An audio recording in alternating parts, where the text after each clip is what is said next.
राजमुकुट। एक बार युद्ध में राजा दशरथ का मुकाबला बाली से हो गया।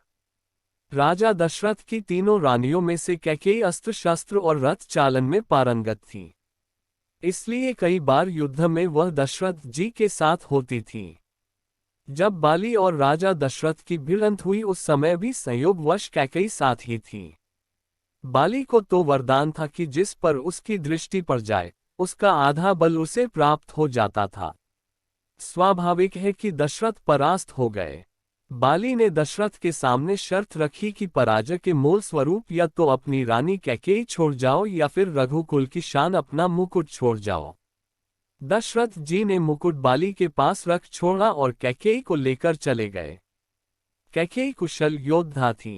किसी भी वीर योद्धा को यह कैसे सुहाता कि राजा को अपना मुकुट छोड़कर आना पड़े। कैकेयी को बहुत दुख था कि रघुकुल का मुकुट उनके बदले रख छोड़ा गया है।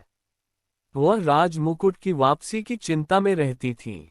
जब श्री राम जी के राजतिलक का समय आया तब दशरथ जी व कैकेयी को मुकुट को लेकर चर्चा हुई। यह बात तो केवल यही दोनों जानते थे।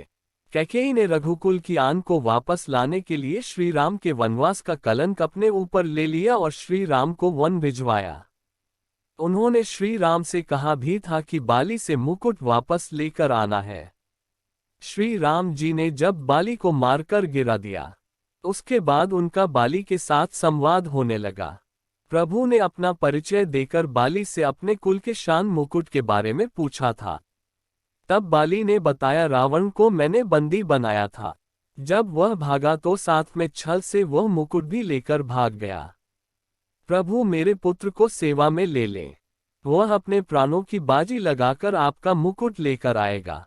जब अंगद श्री राम जी के दूत बनकर रावण की सभा में गए, वहां उन्होंने सभा में अपने पैर जमा दिए और उपस्थित वीरों को अपना पैर हिलाकर दिखाने की चुनौती दे दी।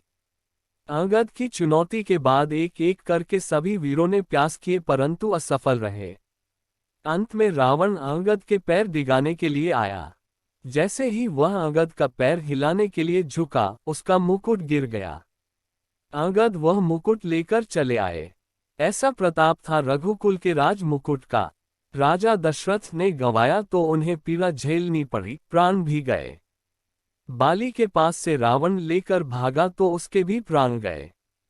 रावण से अंगद वापस लेकर आए तो रावण को भी काल का मुंह देखना पड़ा, परंतु कैकेयी जी के कारण रघुकुल की आन बची। यदि कैकेयी श्री राम को वनवास न भेजती तो रघुकुल का सौभाग्य वापस न लौटता। कैकेयी ने कुल के हित में कितना बड़ा कार्य किया और सारे अपयश तथा अपमान को झेला।